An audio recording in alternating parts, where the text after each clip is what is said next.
Thanks to Owens Recovery Science, a single source for PTs looking for certification in personalized blood flow restriction rehabilitation training. BFR, as the cool kids are calling it. If that's what you're looking to do, if you want to apply it properly in clinical practice, owensrecoveryscience.com. Also, our friends at MW Therapy. Look, if you're looking to revolutionize your practice, your EMR is a good place to start. You touch it a lot.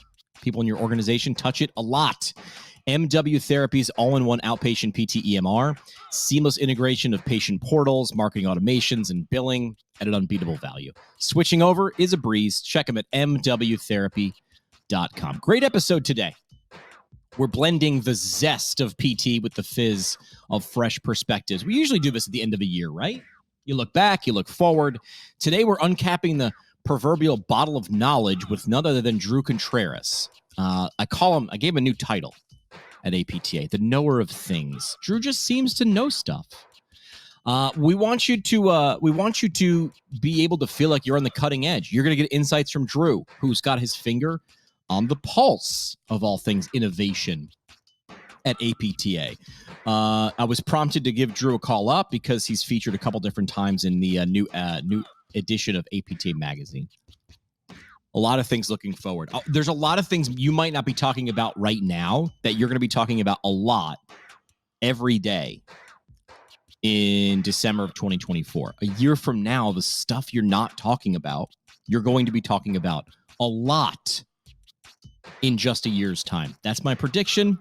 Tell me I'm wrong. Email me in a year and say, Jimmy, you were wrong. I have a feeling you're not going to be able to email me that. But anyway, quick question. Would you like to boost your clinic's revenue by $290 per patient per quarter?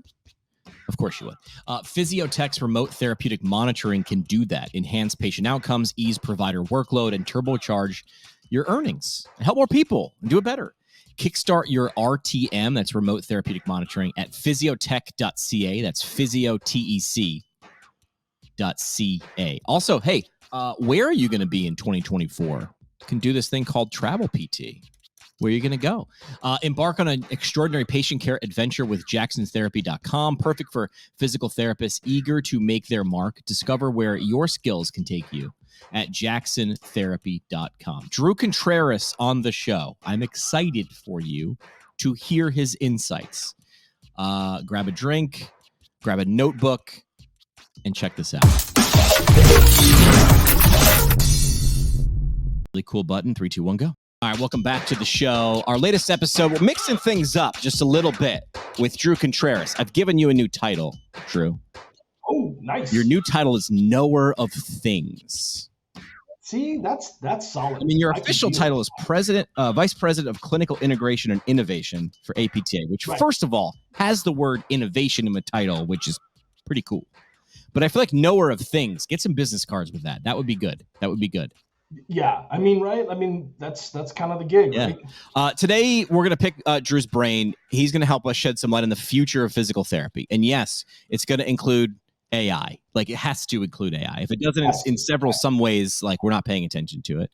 It's going to have the word digital in it and then some more. And the question is, where can you listening, and I'm talking to you individually, as far removed as you think you might be, because what I don't want people to do is look at someone like Drew and be like, oh, man, you're the vice president of this, or the AP. You're PT. Yeah, first, sure. Right?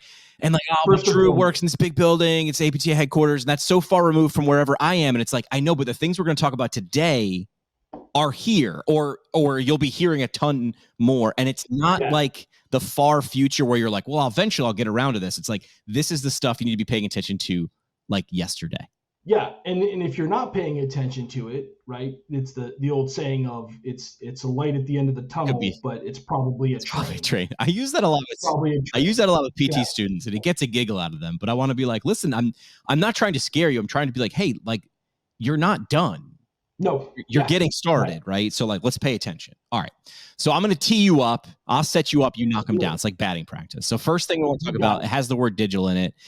Digital health platforms and musculoskeletal health. When I say those words, which feels like a great Google search to do, and then just see what comes up. When I say digital health platforms and MSK health, what comes to mind for you, and what's coming in 2024? So I think, right, the thing that PTs in general need to understand is that this concept of providing healthcare specifically physical therapy through a digital platform is not a far off thing. It's occurring now.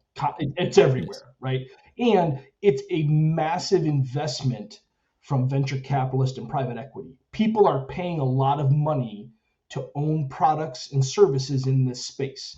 And there are companies that you are very familiar with their names in our ecosystem. They're companies and brands that you know, right? And the reason is, right, we know that as a profession, we cannot possibly reach all the patients who desire or are referred to physical therapy, right? We're limited by the number of practitioners we have. Time, space, numbers, all those things. Right. So these platforms allow us to reach patients where we traditionally couldn't, whether they have social determinants that keep them from coming into the clinic, whether it's just, they got soccer practice followed by volleyball practice followed by homework and they can't get there because of their family, right? Or just people who just don't think it's worth their time, right? All those factors come into it. And the reason that this is really interesting is, right, APTA has been on this for a couple of years, right? We've set some guidelines. We've had some conversations with companies that were reporting to provide physical therapy, but without a physical therapist involved, right? That's a term and title violation. That's a no-no. Right. That's just like me saying I'm a brain surgeon when I'm not, right? Can't do that. But what's really interesting is that this blended gray area of this area where there's PTs involved, but our PTs always executing the plan, right? And that's question is like, well, I don't know. Are you constantly working with every patient when they're doing a home exercise program? You're not there every time. So if you're using a platform that maybe uses an iPhone or a sensor to kind of help with tracking and help with compliance, is that better? Is that replacing you? Right? People get really freaked out by this because the concept was that PTs could be replaced by these platforms. And like another conversation we'll have in a bit about AI, right? This is where, as somebody who's spent some time and energy digging into this is where I have landed. And I think that you're going to see this moving forward, especially in this year, that the future of physical therapy is a hybrid model where there's a lot of work that has to be done between clinician and patient direct with each other. But there's an extension of services that is very valuable when the patient can't be with you in the clinic for whatever reason. Right. Whether that's a fiscal constraint, a time they're traveling, you're on vacation, you're working remotely somewhere, whatever. Like there's a lot of things, but there's a value in having that in addition to, not in replacement of, right? Now I also had a really interesting time, met with a colleague of ours who's the physical therapist for NASA. And her patients are on the space station. And she doesn't get to see them in person. They're in space. That would be a tough visit. Right? Yeah.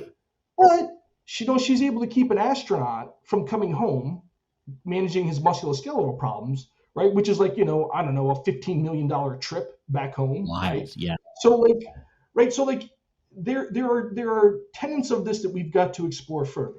So the thing that people get riled up about is this going to replace you, right? And I think that where I've landed is that it will never replace, but it will certainly enhance, right? It's certainly going to enhance it. Now, I have one giant caveat to this that I want to throw down because this just came out. Okay. And here's the question. This is, in the United States, we have term and title protection, right? We can regulate that. What happens in countries that don't have that? So, for example, there was just an article published that, in the Middle East, in the areas of conflict, they're using an AI-based app platform to provide rehab to injured soldiers and civilians who are not able to relocate because of I won't get into the specific politics of the locations, but for whatever reason, they can't move from where they're at and nobody can get into them. Well, is them doing that better than no care at all? Right. I don't know. I don't have the answer to that, but I'm telling you that it's happening today, right? So it's not a matter of, are we going to have to address this stuff? It's like, we've got to figure this out, right? And so, right, in my role, I try to figure that out, but it's like all things, right? Like once something has started, we've got to figure out how to harness it, how to use it for good. Yeah. There were people who would choose to not, but also I am also in the firm belief, though, right, that all this will do is if you are a very skilled, competent clinician, this is just going to make you more valuable. Right. Yeah. Right. I'll hold my analogy until after we talk about the next thing. I'm gonna reshuffle the deck because I feel like if we don't talk about AI now, people are gonna go, why are we waiting? But this is an extension of, like, I look at what we're just talking about in terms of digital, or what we're going to talk about in a little bit with AI, as these are extensions of, these are hows, not whats. So I'd like to simplify. These are how to maybe extend a physical therapist's things. These are tools, but they're not what, right? So I mean, I feel like I like to break it down to questions. So I'll reshuffle the deck. So we talked about digital health platforms and MSK Health there. Let's skip ahead to AI. This thing that fell on my laptop, or I had access to it. I woke up one morning and someone was just like, you can just use this website. And I was like, what is it? And he's like, ChatGPT. I don't know what it is. Figure it out. I feel like that was like 8 months ago. And I remember I sat there that day and I text messaged Sky Donovan, who's on the APTA board of directors, friend of mine. And I remember being like, trying to explain what AI was to her. And I was like, it's like trying to be Chicken Little. I was like, this thing is wild, man. And she's like, okay. And then I remember like a week later, she was like, you are not kidding. Because you're watching people see it, not really understand it. Then when they get it, they're like, oh, I'm getting this tip of the iceberg. So I'll tee that up for you. Artificial intelligence and physical therapy. I think this thing could go in a billion different directions. What do you say we should be looking for? So again, I think it's like all technological advances. Is this a great advancement, or is this the demise of society? Right. It's that big. It is. Right? It's that right. That's the magnitude we're talking about. You're not understating it. Correct. No. Okay. Not at all. Right. Right. And I will give you a very concrete clinical example. Okay. Right. A very concrete clinical example. There are platforms that are using AI to audit physical therapy notes. Right. So, you're in there, got your 13th patient of the day, you're just jamming out trying to get a note done so that you can leave, right? Yeah. And then the AI platform is auditing your note and says, hey, man, just so you know, you didn't code properly. You left 2 codes out of this bill. Wow. Shoot, man, we could have had 2 more chargeable codes in your note. You did the work. You just didn't put the codes in. Correct. Man, right? Or it tells you, hey, actually, you're kind of over documenting. Stop writing these things that don't mean anything. And then maybe your documentation would be done and you could leave on time. Right? Super powerful for clinicians. Right? But then we can take that same AI platform and run it through and say, claim denied, claim denied, claim denied. Oh, hey, I don't see this in here. You put this code in. I don't see enough justification.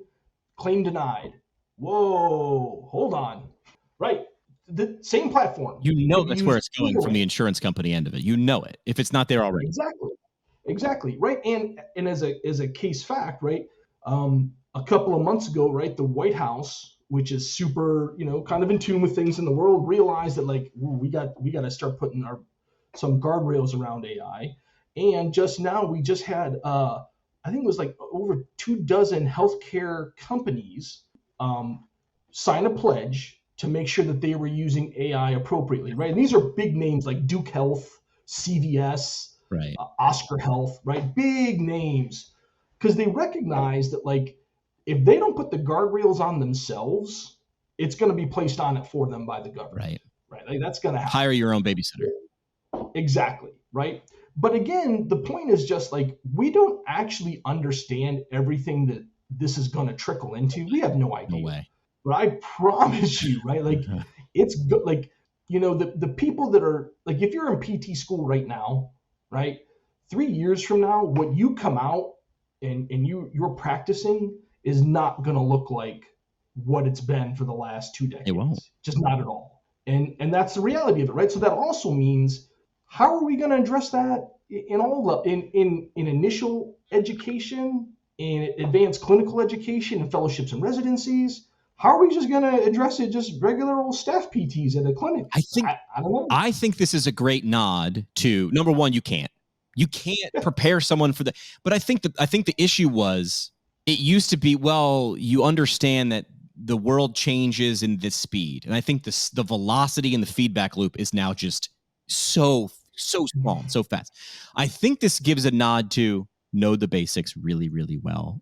And then when you do, knowing that I'm going to put you in a situation when you graduate that I cannot even predict what it will look like, you'll at least have these really, really great foundations. That's what a foundation is. It's that thing that you draw from.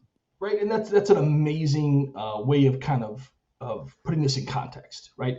Because a lot of times people feel like, well, I have a degree, Right.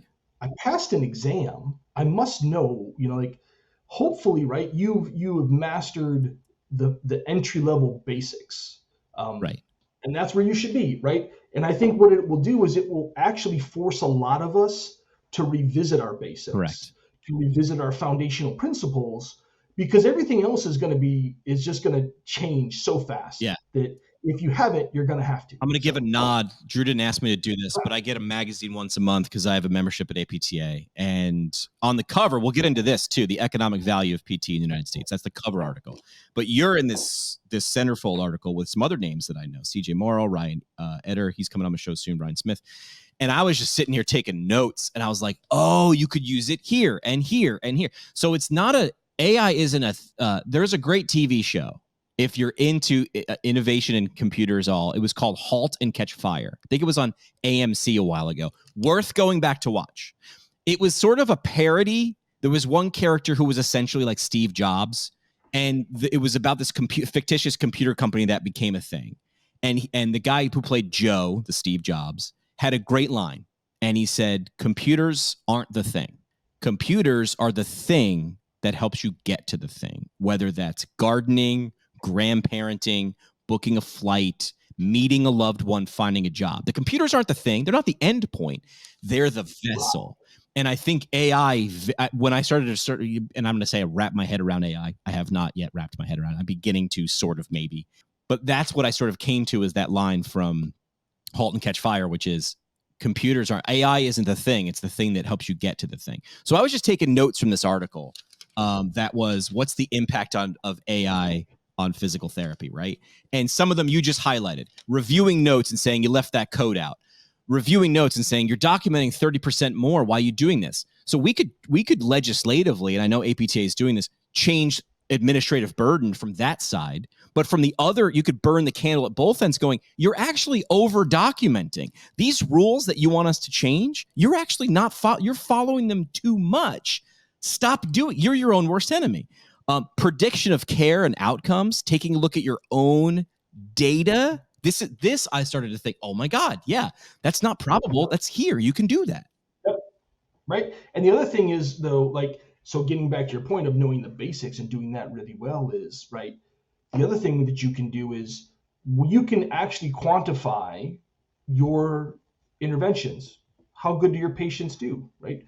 And then once you've quantified that, maybe you can understand that, like, you're actually not very good at some things. That you think you are. There's a bias there. You think you are, right? Your bias says, I'm the best shoulder rehab Right. PT in the world, right? And the data says, like, you're below average at best. This is going to be humble pie for a lot of people.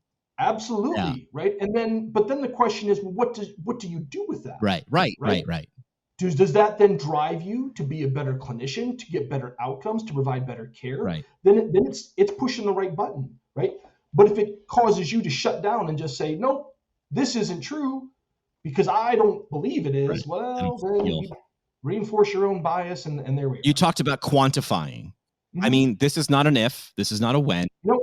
But motion capture plus AI is it can do things with the data, with a camera, something simple, and it can give you actionable information from those mounds and terabytes of data with someone during a running analysis or something dynamic. I mean, I was at you remember, well, people will still know this, right? The motion capture labs where you put the little silver balls on, right? You do the balls and you're putting tape on people. There's cameras in a giant thing and all this stuff. Like, that is done. It's done. That is gone. It's completely replaced, right, by what's in your hand. And it's better. What's in your hand is better than that, right? So this is not a if. This is a when are we going to start? Because here's the thing about healthcare that our profession has continuously struggled with is a lot of other healthcare have quantifiable measures by which they can grade what they do. Right. Blood pressure, A1Cs, cholesterol, weight. There's just true points that you can say, is this better or not, right? And what do we have? Okay, there's a couple of people right now who are like, wow, what about gait speed, Drew? What about this? Well, yeah, there's some things, right? But are they uniformly agreed upon data points that we know? Like, nope, we haven't done it yet. Right. And we're going to have to, right? If we're going to continue to be a doctoring profession, we need to be held to the same standards as everybody else. So we're going to have to figure that out. But this will help us get there. Here's the proof. Even if you think everything Drew is saying is nice but not fact, here's the proof. And they always say, follow the money. Why are these? You're talking about venture capitals, right? Here's from the APTA. Yep. These organizations helped to sponsor your future PT Summit. They wouldn't be doing this just because Drew asked nicely. They're doing this because they're like, oh my God, this intersection here, I want to be at this intersection. This intersection has traffic, and whatever it is now, it will be more 6 months, 6 years from now. You will be angry that you're not at this intersection. These companies, and of course, for the podcast audience, I'm referencing page 37, which is in the article, and it was the thanks for the APTA's Future PT Summit. And all these organizations do something. I see an EHR company, Medline, creates products, Vault Performance, the stuff that was stuff you needed $100,000 lab to do now. You need like a $300 thing and an app, which is wild. And it's actionable. That was the thing when I was in when I was in PT school years ago. I remember my professors, I'd show them this cool app or whatever, and they're like, yeah, but is it actually, like, number one, is it crazy expensive? Is it hard to use? It take a long time? And is it actionable? And it kind of wasn't, and I graduated in 16. Those things are actionable now. Like, these are usable. And like, right, let me sum it up and close this out in the most basic way I can. Right? Yeah, sum it up. We have as a gold standard, we measure motion with a couple of pieces of plastic with some Sharpie marks on it. And we say that's the gold standard. That's our plan for documenting motion in human beings. When you put it like that, it does not look good. But it sound great. But we don't have to do that anymore because now we do have these sort of cool. We're getting there. You know what this feels like? This feels like when they made the first Captain America movie like 50 years ago, and it was like, when you tell the story of Captain America in comics, it's like, that's legit. And then you go to make the movie and you're like, that doesn't hold up. And now when CGI is caught up with Stan Lee's vision, it's like, oh, that's what it was supposed to feel like. Right. But I mean, it's the same thing, right? Like we sent people to the moon on a slide rule. Right. Correct. Right? Yeah. A slide rule. Yeah. Right? Like that was our plan. Correct. Right. To the moon. Correct. Right. So like, we don't use slide rules anymore. Right? Trying to go a little bit further than the moon now, but to the point. I forgot. Here's the analogy I wanted to make, or I wanted to break out. And I did this with a couple people, and they were like, that holds water. And this is like within, my generation's sort of like lifetime where we can wrap our head around this.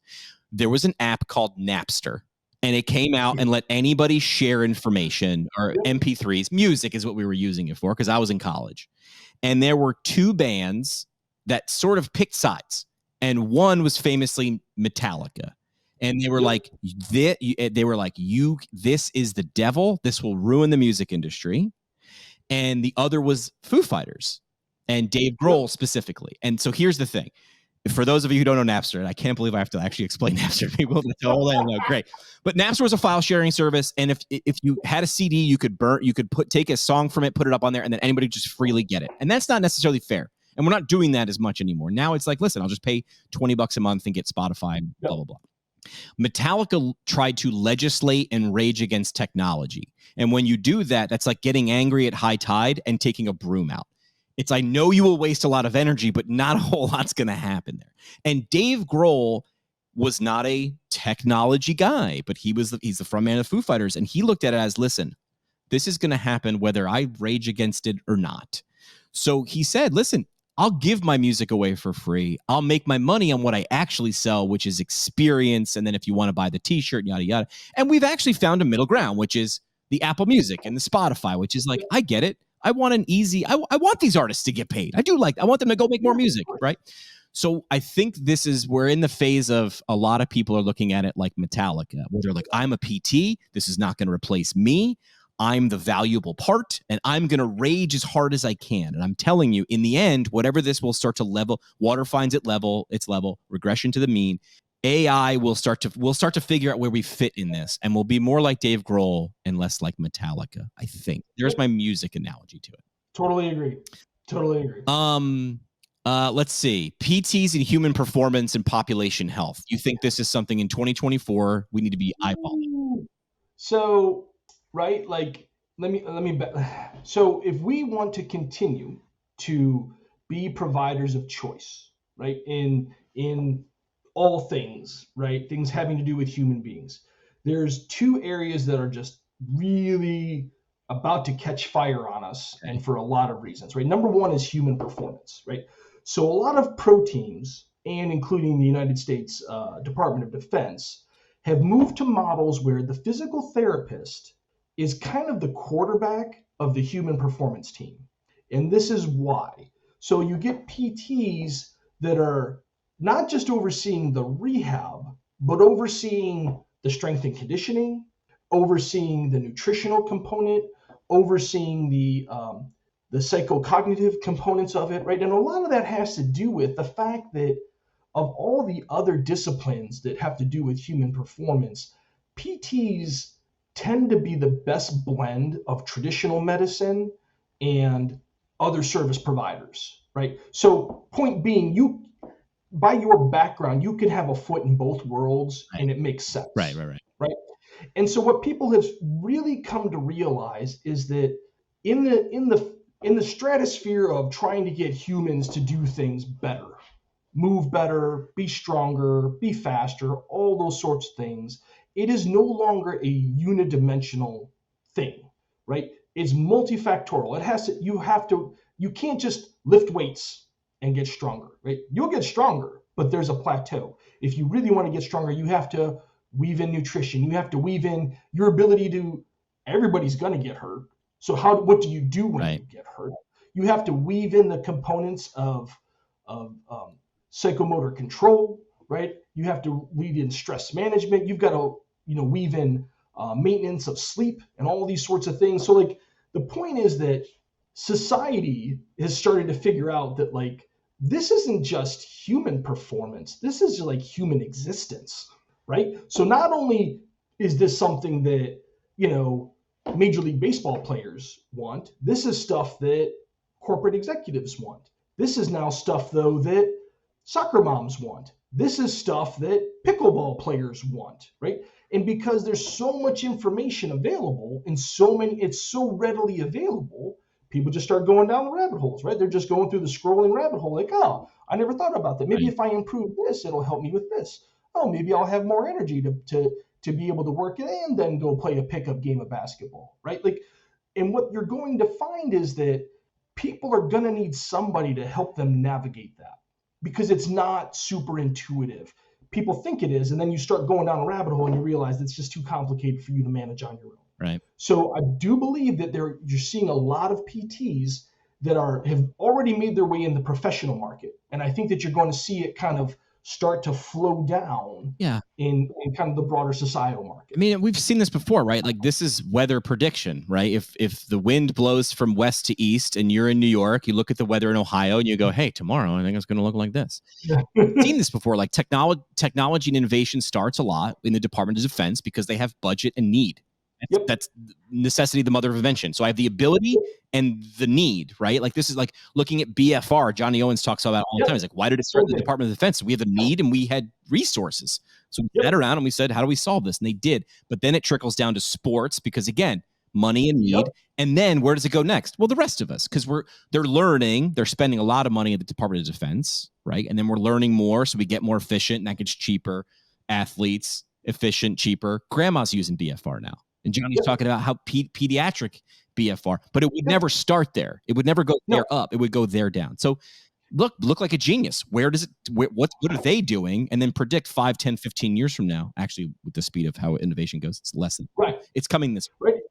Right. And again, right, like as we talk about the shifting sands of clinical care, right?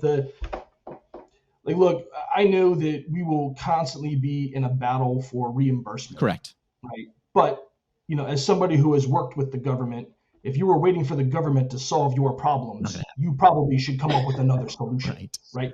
So if our plan is just like, we're just going to keep asking the government to not take as much money away from us every year. So I have a hybrid approach to this, which is I happily say I donate to the PAC or this. Yep. And then I say that is an investment and I'm not going to look at that. That's like money you put when you're 19 in your 401k and you're like, I don't know, man, it's going to come back to me. But also I need to save myself in the short term. It's a short-term, long-term game. Yes, totally. No, I don't think APTA is going to solve my problem. I don't think the government's going to solve my problem, but like I have faith that I'm investing in. You have to look at, if you don't look at it an investment, you shouldn't spend it. If you can look at it from an investment, in my point of view, it's an ROI positive. Right. And then so again, right, I think that all these opportunities will be there for clinicians, right? And we're the natural ones to step into it. Right. It's just, do we accept the role? Do we accept stepping into these positions and kind of being there? And I think that it's going to be so inherently easy for us that it'll be hard for us not to. Yeah. The fourth of the big four things we're talking about in 2024 is sort of like the lead article on my, I should probably blur out my address. People are going to be mailing stuff. The economic value of physical therapy in the United States. There was a big to-do about this research APTA got their hands on, started sharing. So I want to talk about like what's value of PTs outside of traditional settings, and also looking at the number value of PTs in traditional settings, both of those things. So I think that, right, like as we just talked about, kind of this non-traditional human performance, health and wellness setting, right? Like vast value to be had in us stepping into that role, right? But when you talk about kind of the traditional roles of like our standards of care for things like carpal tunnel, low back pain, right? Like what does that mean? And how do you quantify that? Well, look, we got some smart people to do the math and figure it out and say, this is what the savings is. So that if somebody sees a physical therapist, right, there's an average of $15,000 cost savings for every case of carpal tunnel syndrome, as opposed to a surgical intervention or whatever else there is, right? So the thing that's really interesting about this is I've had a lot of my professional colleagues, grumbling about this report. Right. And it's interesting, right? Like, why? Well, it doesn't read, it doesn't see this, it doesn't, I'm not so sure about the two-way T-tail ANOVA, blah. Like, I don't even. Right. So this is my comment to all your listeners, right? This is not for you if you are a PT. This is not consumer facing. This is not for you. This is for you to share with elected officials, with surgeons, with referral sources, with people in the community. This is not for you, clinician. This is for the other people to understand how valuable we are as a profession. And as soon as we have that conversation, people are like, I see. We keep saying we can prove it. And other people outside would say, well, show us. And we were like, I don't know, but I feel, I think. And now we say, Here it is. Here's the numbers, and here's our people who did the math, and this is how they did the math. Right. You show this to payers, although I knock on their doors a lot. They don't answer, but this is the way to show. Right. This is show versus tell. This is our favorite day in third grade. Show day. Right. And we have to continue, right? This isn't a one and done. Right. Right. This is if we want to have the value that we know that we're delivering, we have to prove it. Right. Kind of that same earlier point about like, what are we measuring? How are we looking at what we're contributing to the health of society and to the profession? Like, you have to validate that. And this is one of those instances where we kind of went out there, rolled up our sleeves, got the report done, and now it's being shared, right? And again, to your point of the investment, this is not like, oh, we wrote a report, everything changed 60 days later. No, this will be a continued effort until the next one comes out, and eventually, right, all your investments will inevitably mean like someday, right, you have something to show for. That's correct. Just looking at the big feature articles in APTA magazine, economic value we talked about, that's going to be big in 2024. AI was a big one. That was the centerfold article that you were talking about. CPT codes. and 25 years of PT residency and accreditation. I just found it like ironic, like those big articles, education, value, technology. Like that's it right there. Is how can we prove it? What tools are we going to be armed with in the future to use? And then how are we going to apply this to education? Because what happened in the first 25 years of education, of residency and accreditation will not be the same as the next 25 years. Right. Right. And we know that, right? But again, the good thing about, our profession and our professional colleagues is, right, like people who are driven to become part of this profession, right, are usually in it for the right reasons, right? They care. They want to have a positive impact on the people that they serve and on society, right? They want to be, good stewards of science and evidence-based practice. So it'll get there, right? I have full faith that it will, but we have to pay attention to the things that are coming. Yeah. What I want to stress is, and I stress this a lot, is you do not need to be an expert at any of the things we talked about. Right? Because Darwin didn't say, he gets misquoted all the time.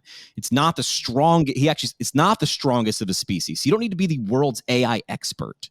So it's not the strongest of the species that survives, nor the most intelligent. You don't need to be the smartest person in the room. In fact, don't be the smartest person in the room. It's the one that's the most responsive to change. So Drew's ringing the bell right now. APTA magazine was all. This is sort of it's not panic mode, but it's ring the bell. This is what we're looking at. If you do not adapt to this, you can bitch and moan all you want. It sort of doesn't matter. Yeah, right. And again, right, like I think that I'm a firm believer in our better angels, right, that this is going to certainly go in our direction. Yeah. But it's useful to know what to pay attention to. Which way's the wind blowing? All right, Drew, we're going to play 3 questions. Are you ready for 3 questions? You got it. I'm ready. On the hot seat with 3 questions on the PT Pinecast. 3 questions brought to you by our friends at ATI Physical Therapy, with more than 900 of their clinics achieving top marks in CMS's merit-based incentive program. They're a team to join for career growth. Explore opportunities at atipt.com. Question 1 on 3 questions today. It's a nostalgic twist. I want you to look back on your career, Drew. What's a piece of advice you received early on that stayed with you throughout your journey, and you even maybe reflect upon it frequently now? I once had a leader who said, inevitably, you're going to come to the point where you don't know something, where somebody asks you something. Do not hesitate to say, I don't know, but let me go ask somebody else, right? We get ourselves into trouble when we feign that we know what's going on, instead of just being like, hey, let me confirm with somebody else, right? Yeah.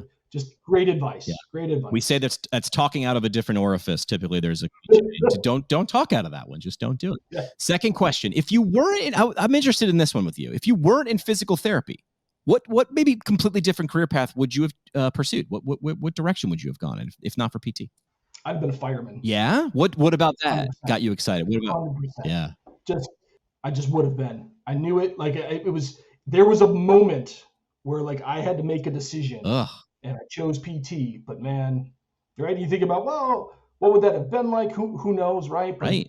But that absolutely right. I'm still one of those service-oriented people, but like, right. Yeah, that was that one, like those decision points in your life. Sure. 3 uncles, my cousin, and my dad, all New York City firefighters.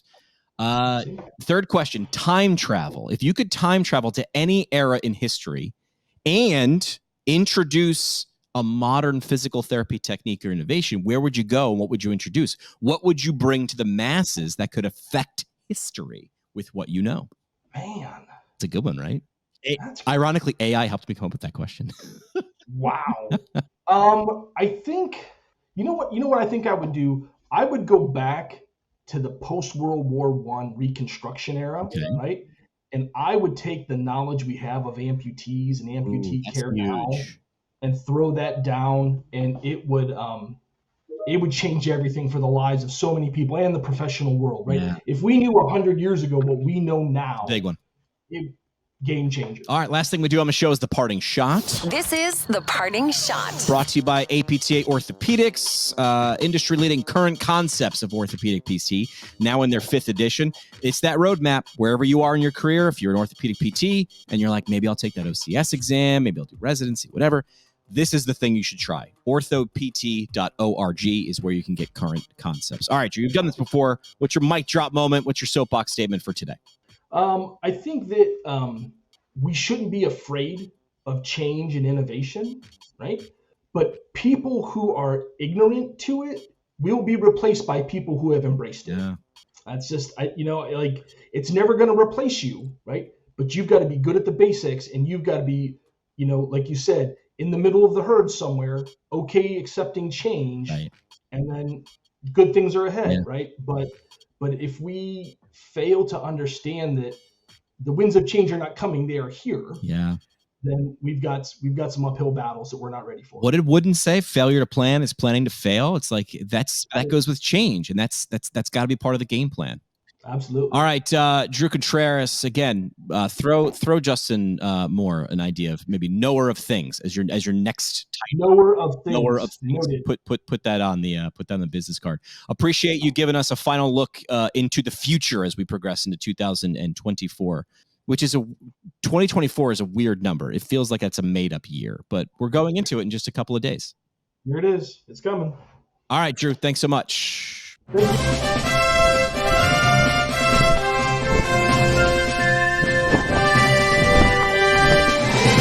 Like what you hear?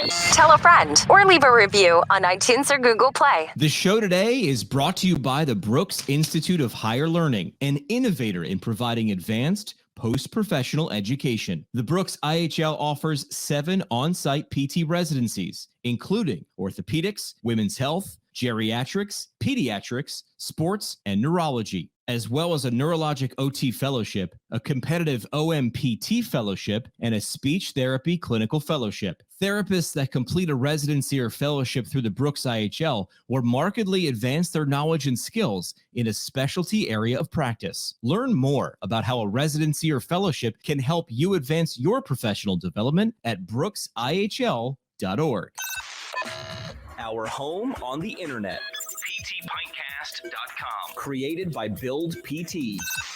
Build PT provides marketing services specifically for private practice PTs. From website development and hosting, Providing content marketing solutions for PT clinics across the country. See what Build PT can do for you today. At buildpt.com. The PT Pintcast is a product of PT Pintcast LLC. It is hosted and produced by PT Pintcast CEO Jim McKay and CBO Sky Donovan from Marymount University. We talk PT, drink beer, and record it. This has been another pour from the PT Pintcast. The PT Pintcast is intended for educational purposes only. No clinical decision making should be based solely on one source. While care is taken to ensure accuracy, factual errors can be present. More on the show at ptpintcast.com.